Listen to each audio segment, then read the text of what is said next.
Hello, welcome to the BT360 podcast, What's Up in Business Travel, a weekly podcast where we update you on what's up this week in the world of business travel. This podcast is great for those who need to know what's happening, all in less than 15 minutes. My name is Ash. Let's get started.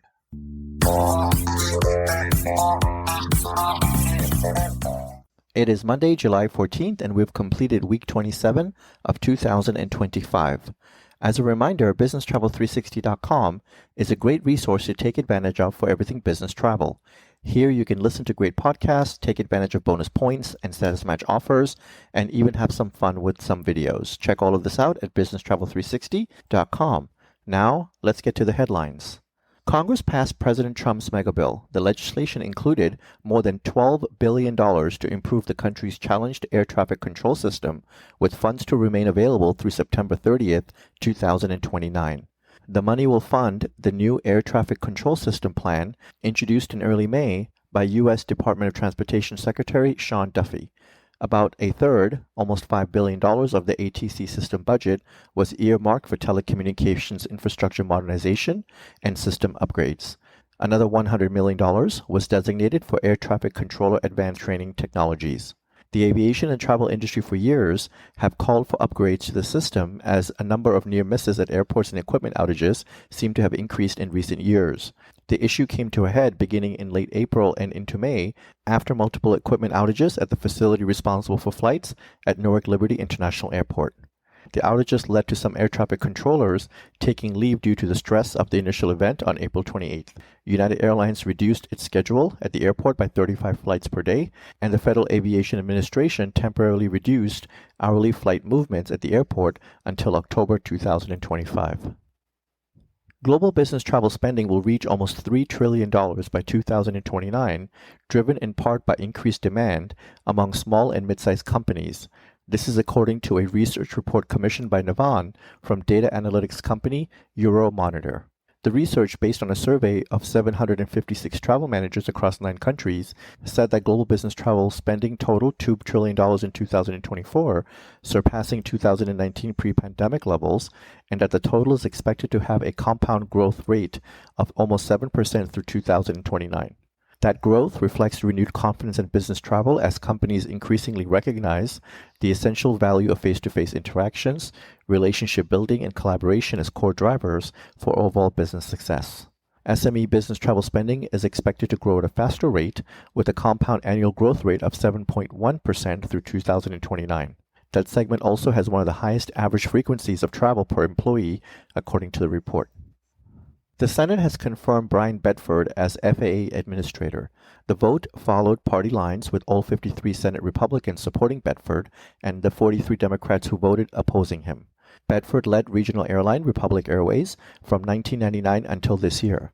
Republic, which operates flights for the American Eagle, Delta Connection, and United Express brands, is the second largest U.S. regional airline behind SkyWest.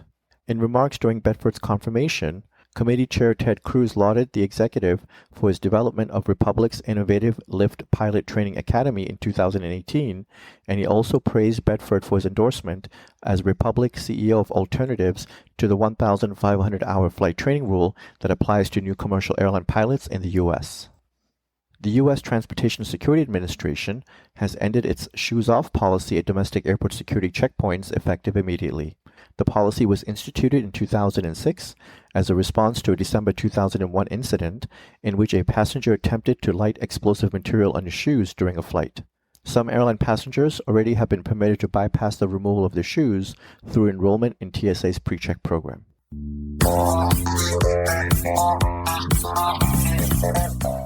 Now, in news that impacts the travel industry. Hotel cyber risk is heating up this summer as 66% of hotel IT and security executives expect a rise in attack frequency and 50% an increase in severity during the summer travel season. This is according to new research from Viking Cloud. During the summer of 2024, 82% of North American hotels were affected by a successful cyber attack, and 58% of hotels were targeted by 5 or more attacks. For this summer, the threat landscape has evolved with AI-powered attacks that many hotels aren't prepared to handle. In fact, 48% of hotel IT and security executives are not confident in their staff's ability to reliably identify and respond to sophisticated AI-driven cyber attacks and deepfakes, while 22% admitted cybercriminals outpace their teams.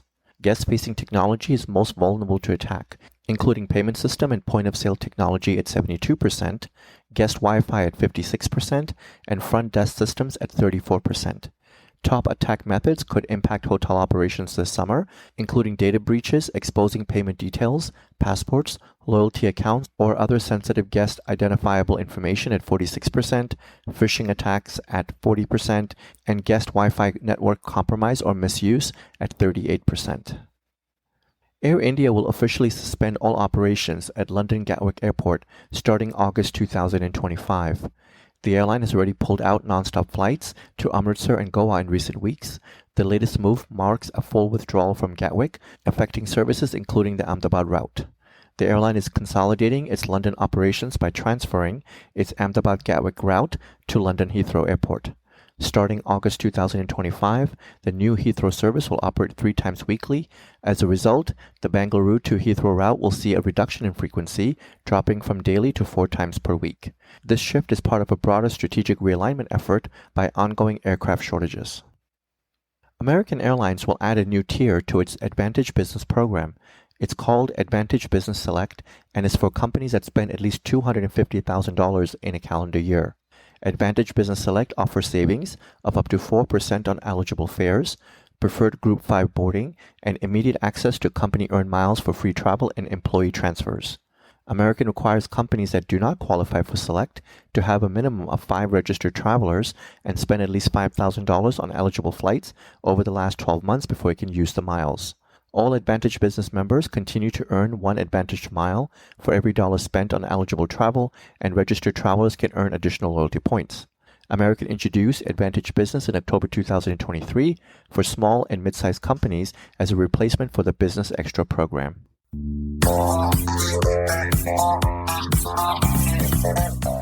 Let's get to the news of mergers and new partnerships. Air France-KLM intends to take a majority stake in Scandinavian Airlines, the national airline of Denmark, Norway, and Sweden. Air France-KLM will purchase the stakes in SAS, held by Castlelake and Lind Invest, which will bring its share to 60.5%, up from its current 19.9%. The Danish state will retain its 26.4% stake in SAS and its board seats. Air France-KLM anticipates the deal to close in the second half of 2026. Once the deal closes, SAS will become a subsidiary of the Air France-KLM group. The value of the investment is set to be determined upon closing. SAS exited U.S. Chapter 11 bankruptcy in August 2024, which was when Air France-KLM took its initial stake. SAS on September 1st also joined the SkyTeam Alliance, of which Air France-KLM is also a member. Qantas Airlines and Air France-KLM have expanded their partnership with additional codeshare routes. Air France has added its code to Qantas's non-stop service between Paris and Perth and has established Tokyo Haneda as a new connection point for Air France and Qantas flights, joining Singapore and Hong Kong for connections to Sydney, Brisbane, Melbourne on Qantas-operated flights. In addition, Air France-KLM will each have their codes on Qantas's flight between Singapore and Darwin. Further, Air France-KLM Flying Blue loyalty members will be able to redeem miles for travel on Qantas's first-class tickets, and Ultimate Tier members will be able to access Qantas's first-class airport lounges. Allegiant Travel Company is selling the Sunseeker Resort Charlotte Harbor to Blackstone Real Estate for $200 million. The deal is expected to close in the third quarter. The almost 800-room Florida hotel, Allegiant's first hotel venture, has underperformed since it opened in December 2023. Allegiant's main business is the budget airline Allegiant Air. Since its opening, the property has struggled with low occupancy. During Allegiant's Q2 earnings call in 2024, executives disclosed that the resort was operating at approximately 35% occupancy with an average daily rate of $260. While occupancy improved to 54% by late 2024, performance had continued to fall short of targets.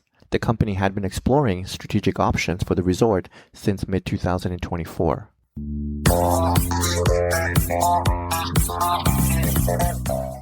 And now, news of new travel services and improvements. Airport security identifier Clear now offers a premium experience for Clear Plus members designed to speed up the airport security process. Dubbed Clear Concierge, the new service includes two options for customers. Concierge Express, in which dedicated Clear ambassador meets customers curbside, speeds them through security in the Clear Plus lane, and the Concierge Gate service, which includes Concierge Express service plus help with check-in, baggage, directions, and guidance to the gate. Concierge Express costs $99 per use. Concierge Gate service costs $179 per use. Clear Concierge is currently available in 14 U.S. airports. Public charter airline JSX has launched a loyalty program. Travelers can now sign up for Club JSX free of charge on the airline's website. Members will receive 5% off their base fares, seat fees, and pet fees, as well as future trip credits, called rewards. Other membership perks include bonus rewards during the traveler's birthday month, personalized bonus and incentive offers based on the member's individual travel habits, and $100 in flight vouchers for introducing new JSX customers.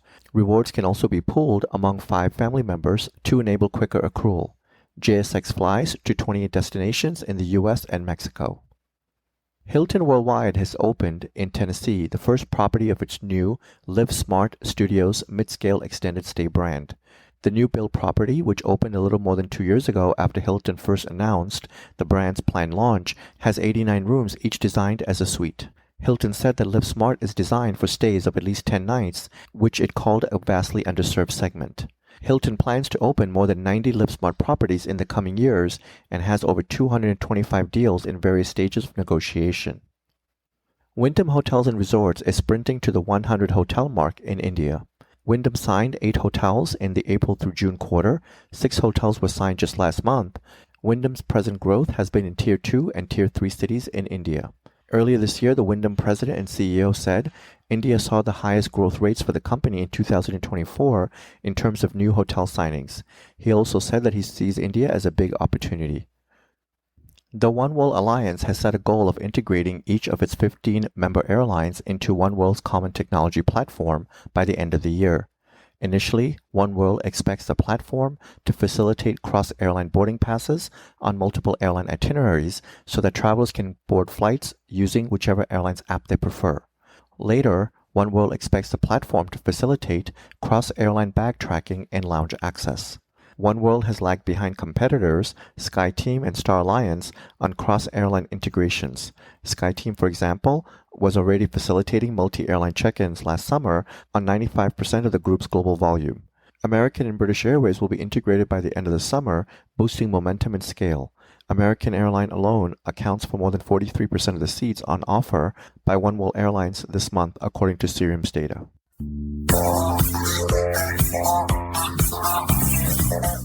With that, thank you for joining us, and I would like to ask you to tune in again next week on Monday morning to get your weekly update. We hope that you will make this a regular part of your week and listen in while you're on the move or sitting back and sipping your coffee. You can subscribe to this podcast by searching Business Travel 360 on Apple or Google Podcasts, Spotify, iHeart, or Pandora. Be sure to share this podcast with everyone you know so that they can also benefit from getting to know more about what's up in business travel. You can always find more information on businesstravel360.com. Have a great day and travel well.